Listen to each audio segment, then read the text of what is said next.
Hello everyone, I hope you all are well and safe. Let me introduce myself Brijesh Mehta, and today I'm going to conduct a demo session on record insertion operation with PHP MySQL. Students, before we start, I would like to throw some light on today's session. That is fine. How we are going to insert the record with PHP MySQL. So today's session will divide it into three different parts. First is interface design, second is database design, and third is development. Interface design consists of a registration form. Okay, in that case we will design a registration form, simple registration form. Then we will design the database using PHP MyAdmin, and then we'll write the code PHP code for insert the record through the registration form. So very first we have to create one simple project folder in our htdoc folder. So for that this is what htdoc folder. Inside that we have to create one folder, and the name will be demo. This is what the project name, students. Fine. Okay, after creating the demonstration, let me open the editor. We will use the Dreamweaver editor for design and develop the for the project. Okay, so after open this Dreamweaver, we have to select the PHP so that it will open the entire page for the PHP code. Now this is correct time to save it. First of all, let us save and give the name, that is reg.php, in the same project folder. Okay, fine. So after creating this file, now this is time to design a registration form. So here shouldn't say it here you can get the property for a design any particular things, like say for example let me insert one table for registration form. So by default five rows and two columns. When you click OK, then after you have to select this table and let make some alignment as in center. Okay, let me merge the cells and then write a title, that is registration form.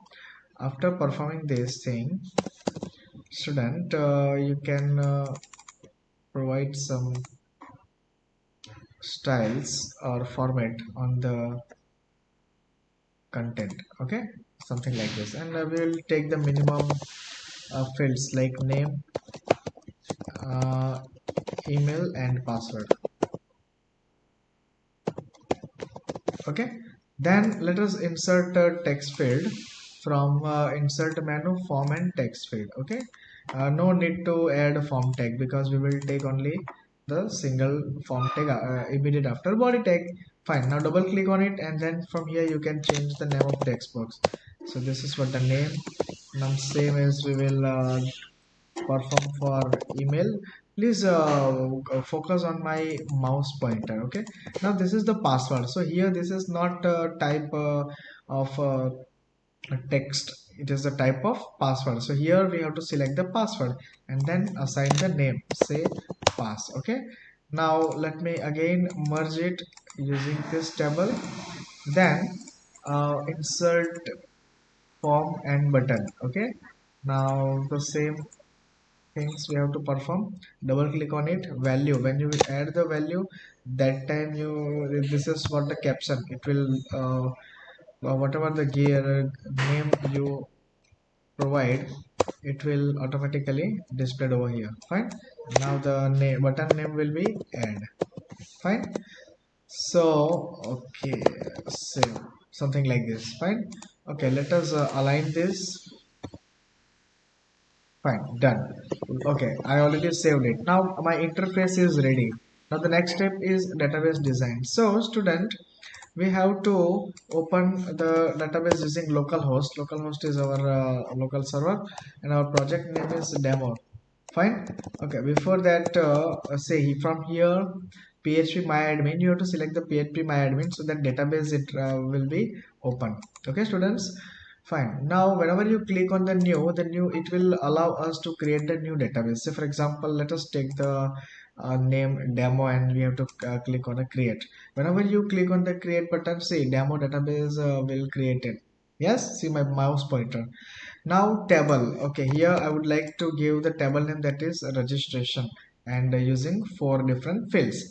Whenever you click on the go, it will provide us the provision for the field. So here I will take registration ID, then name, then email, then pass. Okay, now I will put some constraint on the registration ID just because to maintain the data redundancy. For that I will set primary key, yes, and AI, that means auto increment, both are the selected, so constraint are set just because avoid the redundancy. Is that clear?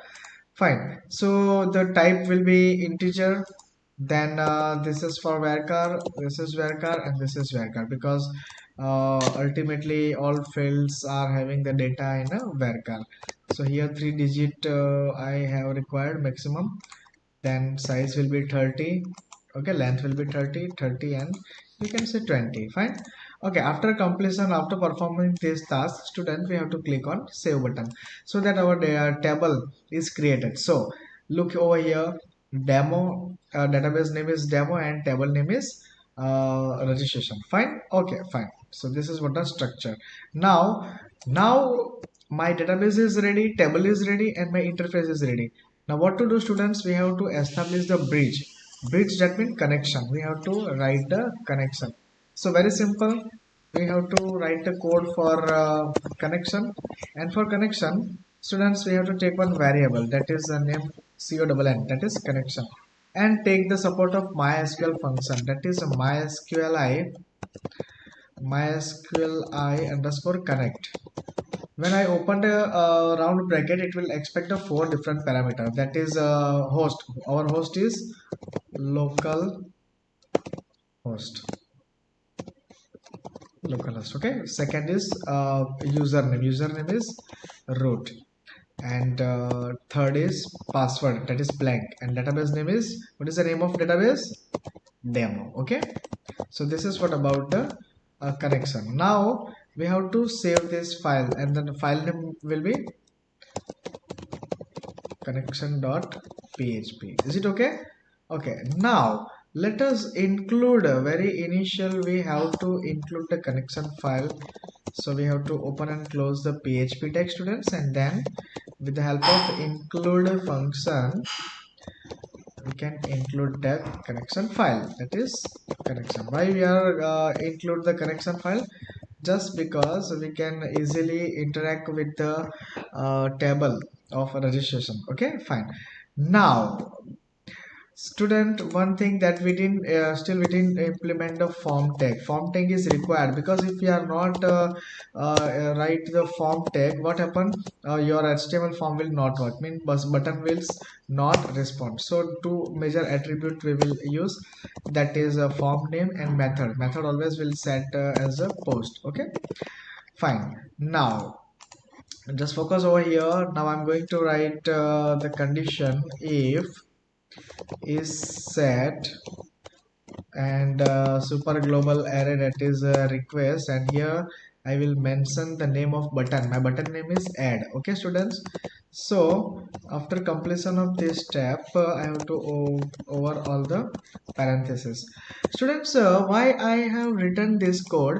Because it means whenever user click on add button, then this block will execute. Very simple. Okay. Now let us take one variable and perform one query. Which query? Insert. So the query will be insert into table name is our registration, then field name. So there are 3 fields are there, that is name, email, and password. Then values. This is the correct time for values. Now all the values are in which form? Varchar. So varchar, for the varchar you have to take single quote, double quote, dot, double quote, single quote, and inside that you have to define the variable or super global array. Fine. So here I will take the text box name. Okay, something like that. So our first text box name is what? Name. So I have to write name. In the same way I will write for email text box and the password text box, something like this. Okay, students. So that means what? whatever the form, let me show you localhost, and then here demo. This is what my project file, this is what my file. Whatever the data I have written inside my text box, this will automatically fetch by this request. Is it okay? Now let us provide let us execute this query using, let me take one variable result, and for execute of my query, mysql I underscore query. Okay, and then I'll write two things, that is the connections variable name, okay, and this variable for execute the query. It's very simple. Okay, that's it, our work done here. Now let us run our file and let's check whether it is work or not. So here I'm taking the Brijesh Mehta, this email ID, and 12345. Okay, let me click on save. Okay, let us check whether the data are stored or not. See, yeah, we got success, student. So here name, email, and password are already stored. Is that clear? So this is what, how to insert data using the PHP. Okay, if you have any query, you can free to ask. Okay, thank you very much, students. Have a nice day.